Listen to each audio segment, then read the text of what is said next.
What's up, everybody? Welcome back to the channel. All right, so Kash Patel, the FBI director. This is just great, in my opinion. Somebody who actually cares about the FBI, who worked at the FBI for a very long time. He rose to prominence, if you will, during the Russia collusion hoax of the Trump administration. He was one of the whistleblowers that exposed that it was the Hillary Clinton campaign that paid for the Steele dossier. That was fake news, as a matter of fact, right? The FBI based their entire investigation on what they knew to be a hoax. That is abuse of our federal government to the extent that we've never seen before. Well, we've probably seen it before. It just wasn't exposed as widespreadly as this was. This was absurd. And what did we get as accountability for this? Well, from the federal government, absolutely nothing.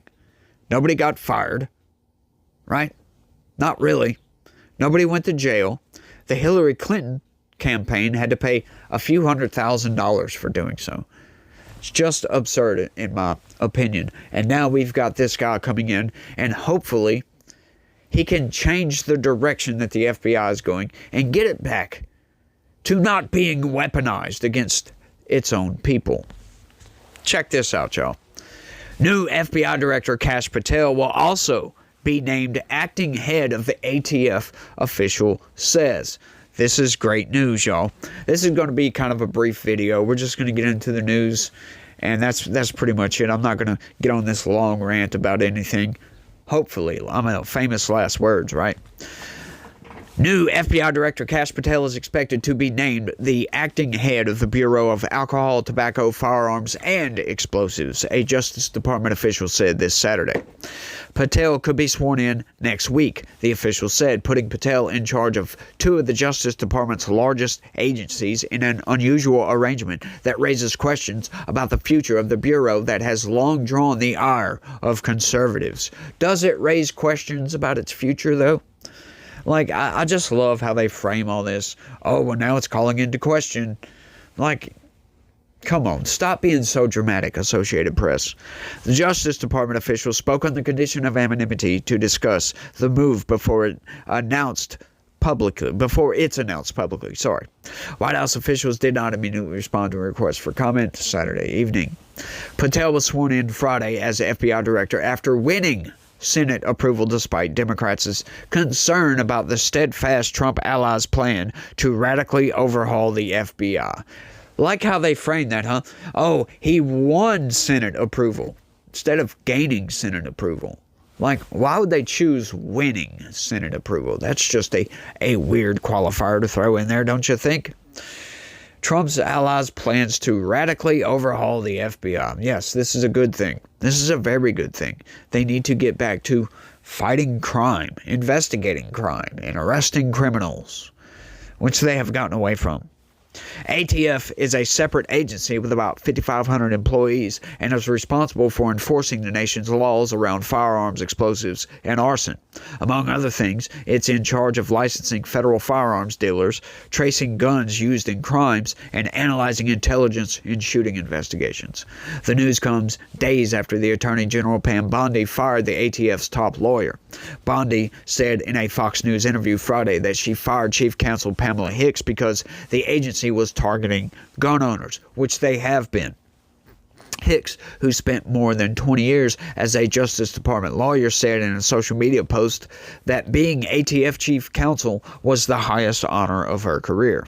Conservatives have long railed against ATF over its role in regulating firearms and have suggested shuttering the agency. Under the Biden administration, the ATF advanced new regulations aimed at cracking down on ghost guns and requiring thousands more firearms dealers to run background checks on buyers at gun shows or other places outside brick and mortar stores.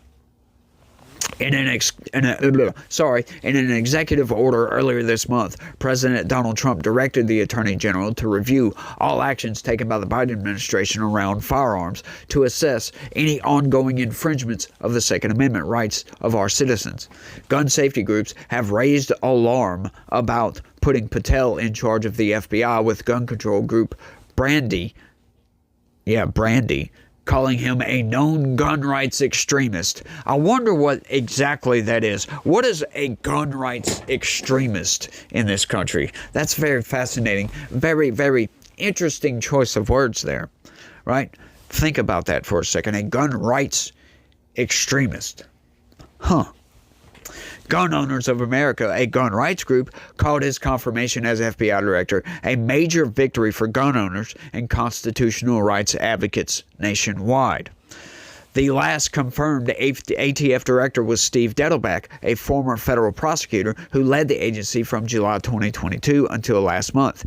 He was first confirmed director since 2015, as both Republican and Democratic administrations failed to get nominees through the politically fraught process. Yeah, and Dettelbach is, he really shouldn't have been in charge of the FBI, because at I forget, was it a Judiciary Committee hearing, or it may have been Oversight Committee hearing, he was asked the question, what is the difference between an automatic firearm and a semi-automatic firearm? And he gave this long, winding answer that made me believe that he doesn't know what the difference is, which is absurd in my opinion.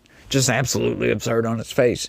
The ATF has been weaponized, or was weaponized under the Biden administration against the American people, right? The firearm brace rule that was actually a law would have turned, I don't know, a lot. I forget the numbers right off the top because it's been so long since I covered that news article, but it would have turned a lot of upstanding, good citizens, Americans, into criminals overnight with that rule, right? It's just a pistol brace. And once again, he is the type of person that believes it makes the gun more dangerous. No, it doesn't. It doesn't. It's just a brace to hold the gun on your arm, for crying out loud, that was meant for people that have a missing arm, right? Because you're supposed to be able to put two hands on the weapon. If you can't do that, you need further stabilization, if you will, right? And that's what that gives you, more stable, making it more safe for the person firing the gun, right? But all these laws do, in my opinion, and they're absurd. A lot of these gun laws, red flag laws and all this other stuff, what it does is take away the rights of good upstanding citizens. Because once again, this is the argument for every time you make a new law that takes away the rights of upstanding citizens, criminals do not care about laws. That's why they are criminals. Once again, schools are gun-free zones, right? That's a law that was made to prevent criminals or people from bringing guns into schools. Now, we still had school shootings since they've created these so-called laws, right? I wonder why that is. Wait, if we make a law, it's supposed to prevent crime, right? No, it doesn't. That's why criminals don't care about laws. You can have all the background checks you want, but if a criminal wants to get a gun, and there's guns in this country, they will just go somewhere outside of a gun dealership to buy a gun from the black market. So what you're doing is you're penalizing upstanding American citizens, making them having to go through this big giant process to be able to purchase a gun, when the criminal is just going to go around that entire process and get the gun anyway. You're not stopping gun crime by doing this, right? It's one of those things. You have to change the culture of these things, right? You can't just make a new law and think that's going to fix your problem. Because that's why criminals are criminals. They don't care about the laws. Unless you put up some sort of roadblock to stop them from purchasing weapons, what can you do at that point, right? You got to change the culture. You got to make these people that would go into a school to shoot it up not want to do that, right? That's why I don't understand red flag laws. Red flag laws take due process out of the process, if you will. Like a lot of times, you could just make up an accusation, and what they're going to do, they're going to go and take the gun first, and then you get due process. Well, that's not how due process is supposed to work. You're supposed to be able to keep your rights, prove your innocence, And then, or whatever the case may be, if you're guilty, right? If they think you're a danger, then they take your gun away from you. That's how due process is supposed to work. But once again, I can't stand a lot of these laws that don't make any sense, because what Democrats do with all these gun laws, right, is they make people think that they're fighting to do something to keep people safe when they're not actually doing anything at all. And it's almost a form of brainwashing people, because then you get these activists out there repeating these talking points that make absolutely no sense. They're not thinking about what the actual effects of this law are going to be. And that the fact that, a criminal can just go around this law, right? It's like having a door with no walls. Most people that want to enter into a building that doesn't have any walls, they see a door, they're going to go through the door. The criminal's going to look at this and be like, what? Just go around the door. That's what criminals do. And Democrats have brainwashed people into thinking that these laws are going to do something. And they get voted back into office. As a matter of fact, they campaign on, I did this gun law, blah, blah, blah, blah, blah. That's why you should vote me back in office. Knowing damn good and well that those laws don't do a damn thing to stop, slow down, prevent gun crime whatsoever. Makes absolutely no sense, right? Some gun laws, sure, they do a pretty good job. But others, they don't. Most of them, they don't. Once again, because if there's a mechanism by which you can circumvent the law, criminal's going to find that, and he's going to take that path and just go around it. So the law is just a giant waste of time at that point. But I think I've rambled on for long enough on this one. Y'all let me know what y'all think about all this down in the comments section, because I don't know, it just blows my mind that some people, they get out there and fight so hard for these gun laws and all this other stuff, knowing that they can easily be circumvented.